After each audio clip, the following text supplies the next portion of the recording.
Morning. Morning. Morning. Happy Mother's Day. Thank Thank you. Thank you. You're welcome. It's just not the mothers, it's everybody. Happy Mother's Day. See, that's the way it ought to be. But yeah, especially to mothers as we take it's a time of year, it's the day of the year in particular that we say to mothers that we are particularly proud of you and the great job that you do. Today we're going to look at a mother's love and a particular story. Sometimes we don't catch this story in the correct way, and we kind of read into it that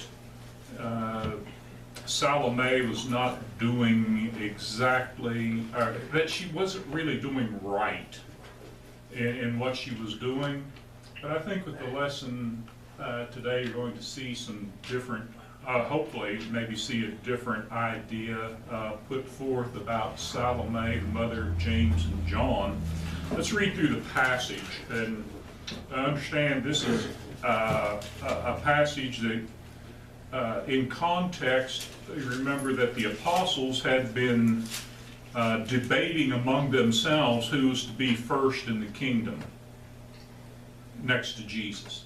Who was important and who wasn't, especially of the 12 apostles. So when this comes along, it puts a little different slant on that whole little argument that's going on.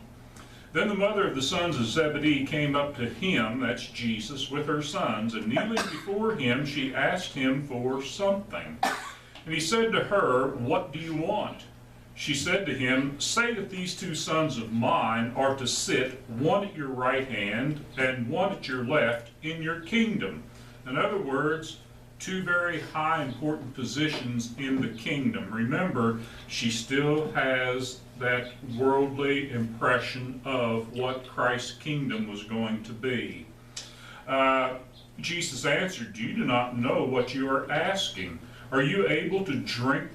Now he's asking the sons, "Are you able to drink of the cup that I am to drink?" They said to him, "We are able." He said to them, "You will drink my cup, but to sit at my right hand and at my left is not mine to grant, but it is for those for whom it has been prepared by my Father." And when the 10 heard it, they were indignant of the two brothers. But Jesus called them to him and said, "You know that the rulers of the Gentiles lord it over them, and their great ones exercise authority over them. It shall not be so among you, but whoever would be great among you must be your servant, and whoever would be first among you must be your slave, even as the Son of Man came not to be served, but to serve and to give his life as a ransom for many." So Salome, the mother of James and John, came to Jesus with a request. Now, Jesus' parable of the landowner had come just previous to this, and that probably had a big effect on Salome, as it did with James and John. Pretty disturbing. The landowner who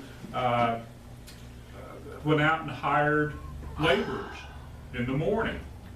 And then later in the day, he went out and hired some more. And then near the end of the day, he went out and hired some more. At the end of the day, he gave everybody equal pay.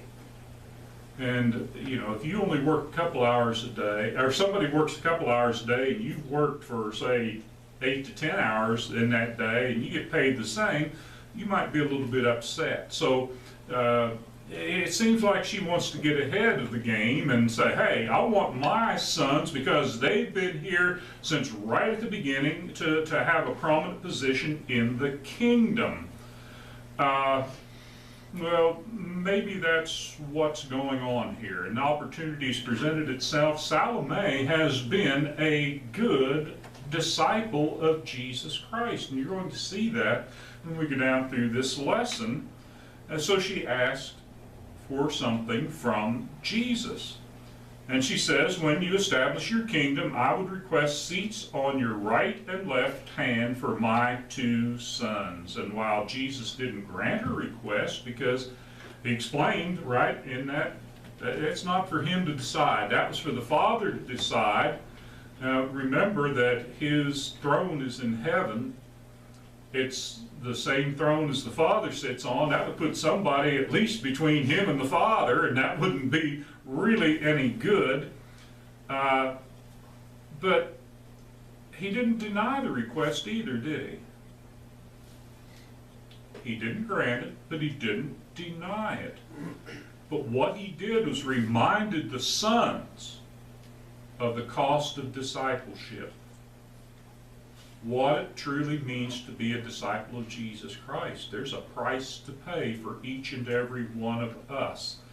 The Father makes the seating arrangements in the kingdom, but we've got to make sure that we understand the cost that's involved with being a disciple and the commitment that we have to make to bear those costs so that we at least get a seat in the kingdom. But what I want to do this morning is consider three things about the greatness of Salome's love, the mother of James and John's love, that sometimes we might miss because we've got those other passages in context in mind. Well, how could she do that? She's trying to intercede and get something for her sons over the other apostles. Let's consider some things in this. Number one, Salome prayed that her sons be a part of Christ's kingdom. Not a thing wrong with that, is there? Not a thing wrong with that.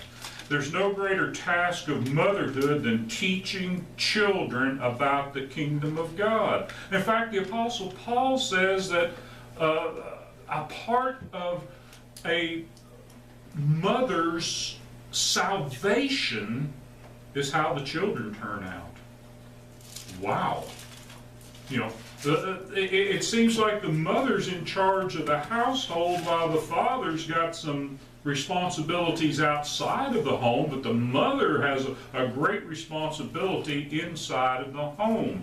And at first glance, we might think that Salome was concerned about her son's place in life, but we all want our children to be successful. But she's talking about the kingdom.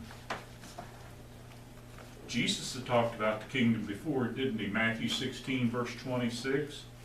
What will it profit a man if he gains the whole world and forfeits his own soul? Or what shall a man give in return for his soul? What on earth is worth giving up the kingdom of heaven or a place in heaven for eternity? Nothing. Nothing. Nothing's worth it to gain something here on earth and lose our souls. She wanted her sons to be as close to Jesus as possible. Nothing wrong with that, is there? Not at all. Salome wasn't there to hear Jesus' parable by accident. Remember the parable of the landowner? She wasn't there by accident. She was there by design. She was there by purpose. She was there as a disciple of Jesus Christ. She was setting an example for her sons. Even though her sons were apostles, she was setting an example for them by being there. She was one of the women who followed Jesus from Galilee. Mark chapter 15, verse 41. She followed him. There were several women that followed him. There were several women who supported Jesus out of their own means. Does that mean Jesus needed supporting? Well, not really. But they helped. They helped with food. They helped with whatever. And not only for Jesus' needs, for the needs of the whole group. Why? So that that whole group could preach and teach the gospel of the kingdom. She didn't send her sons to church. She took them. She was a disciple in her own right. And though fathers are to be the spiritual leaders of the home, it is the mothers who mold the lives of the children. What's the old saying? The hand that rocks the cradle rules the world. Yeah. What your mother thinks about you is far more important, really, than what your father thinks about you in many cases. Yeah, you need both, but yet there it is, what Mama thinks and what Mama says. Salome prayed for her sons to be saved and inherit eternal life, but she was also modeling the right example before them by being a disciple of Jesus. So there, she prayed that her children, her sons, be a part of Christ's kingdom. She also prayed that her sons would be involved in the work of the kingdom. Now, it's just not enough to go to church. Hey, I want my children to be involved in the work of the church as much as possible. Whatever they can do will be helpful, will be good for them. Now, the Bible's clear. It's not enough just to be a member. We have to be active. How do we know that? Galatians 6, 9, and 10. Let us not grow weary of doing good. Is that just preachers? Is that just elders? Is that just teachers, song leaders? No, that's for every member. Let us not grow weary in doing good, for in due season we will reap if we do not give up.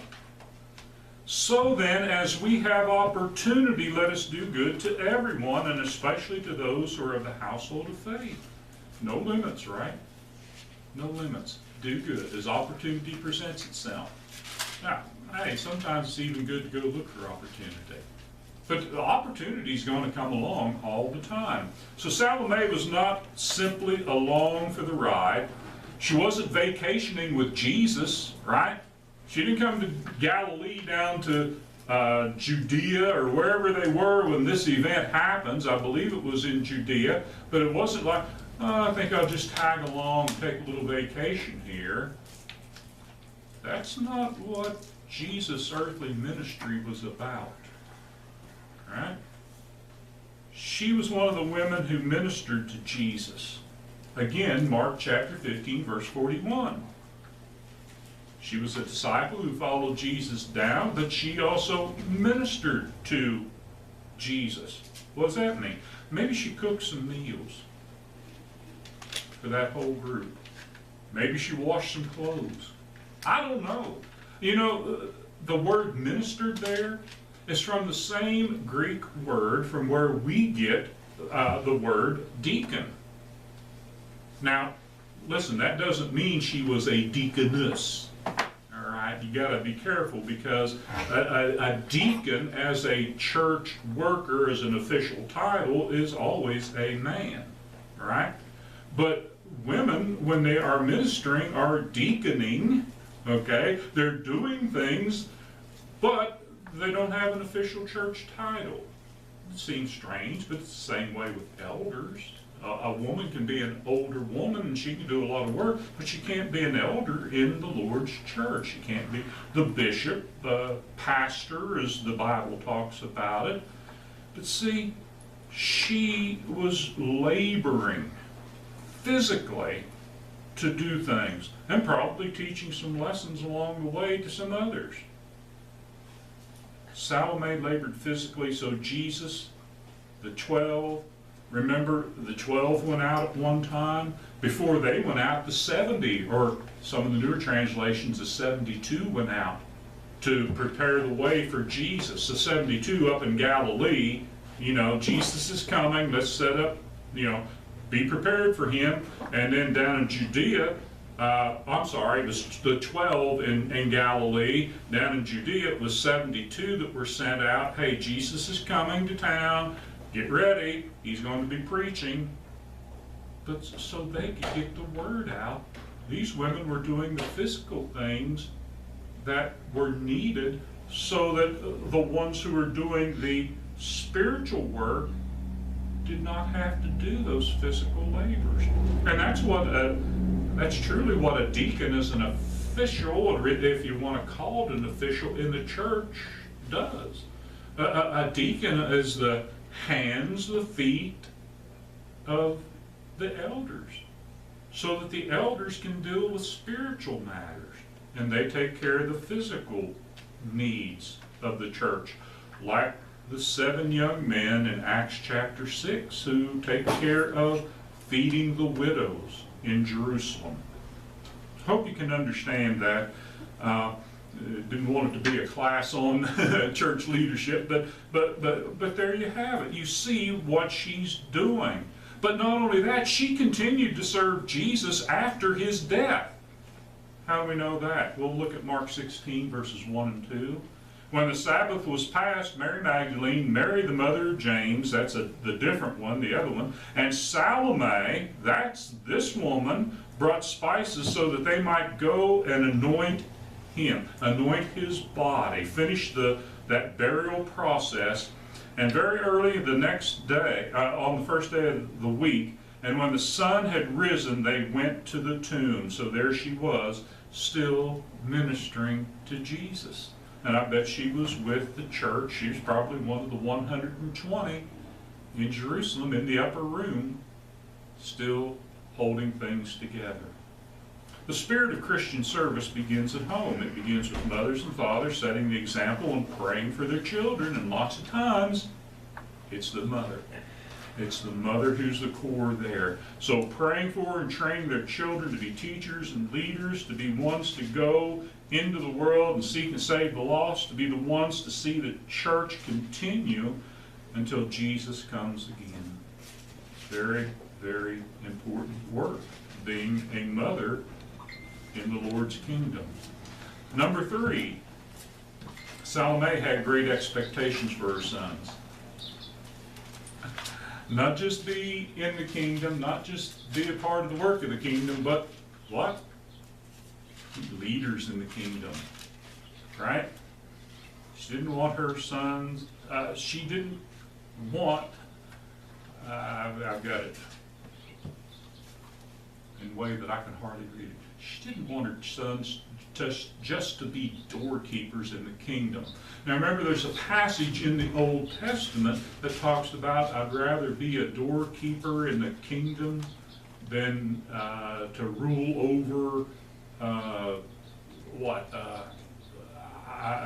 think it's something like a kingdom of the world or something of that nature. You can Google it and you'll find it. It's better to be a doorkeeper in God's kingdom or in heaven than to rule over the world. Maybe that's the way it is. But she didn't want them just to be doorkeepers. She wanted to have important positions. She wanted them to rise up and be leaders. So, listen, we ought to admire her boldness, because that is a bold thing to set goals for children in the kingdom, because too often we settle for mediocrity in the church. We just want to be good enough. Just good enough to slip in at the bottom, right? Well, of course, you know what they call a doctor who graduates at the bottom of his class in medical school? Doctor. They call him doctor. But do you want a doctor that just did what he had to do to get by?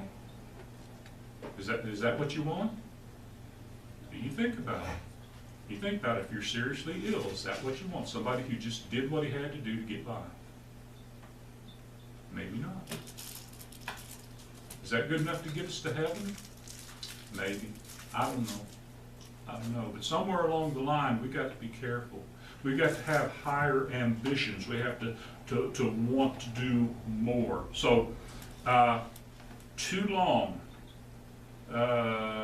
people have been content. Just do the minimum of service to God. Too long, we've been content to let nature take its course. Well, it'll work itself out. Yeah, this problem will take care of itself. Have you ever known a problem to take care of itself? No. Well, what happens with problems? They get worse. They get worse. So, yeah, there's a lot of things in life that are just like that. And the sooner you take care of it, yeah, it may be tough, but the sooner you take care of it, the easier it is to take care of. Luke chapter 11 and verse 9, Jesus said, "You, just wait a little bit. It'll go away. Problem will go away, right?" Nah. James and John fulfilled their mother's expectation, though, didn't they? What do you mean? Well, James was the first of the 12 apostles to die. Well, let me take that back, other than Judas. But after the resurrection of Jesus, James is first. He was martyred, actually martyred. Acts chapter 12 and verse 2. Now John lived a long time. And John outlived all the other apostles, as far as we know. The early chapters of the book of Acts constantly mention Peter and John. It's Peter and John, until Paul comes along, right? And listen, John wrote the Gospel of John, 1st, 2nd, 3rd John, and the book of Revelation. 5 books in the New Testament. So one's a martyr, the other's a writer. And remember, John is the one who was the very close friend of Jesus and the disciple that Jesus loved. Tradition says that he was, again, the last of the apostles to die. So, wow. What does the Lord have in store for us? Which is better, to be a martyr, die for the cause of Christ, or to write a bunch of books? Make that decision. Wonder how Salome felt about it. I think in the end she's probably proud of both of her sons. Both of them. It's a question for us, and that's the application of it, right? From our study this morning, the application. Are we fulfilling the Lord's expectations of us as individuals? Luke chapter 6 and verse 40, a disciple is not above his teacher, but everyone when he is fully trained will be like his teacher. Are we fully trained? Are we on the road to being fully trained? Are we wanting to be fully trained? Those are the questions that we have to ask ourselves. So, yeah, today is a special day. We recognize that a mother's love is the closest example we have to God's love. Amen. Yeah. It is a love that sacrifices itself over and over again in ways that sometimes we don't see and understand. It's a love that sets the example in faith and service. Yeah. It's a love that desires great things for her children. Hopefully. Happy Mother's Day. God bless each and every one. The lesson is yours. Thank you for your time and attention. If you have a need today, whether it's repentance and baptism for the remission of sins, whether it's an erring child of God returning to the fold, whatever that need is, maybe it's a special prayer for something, let that request be made known as we stand and sing the invitation.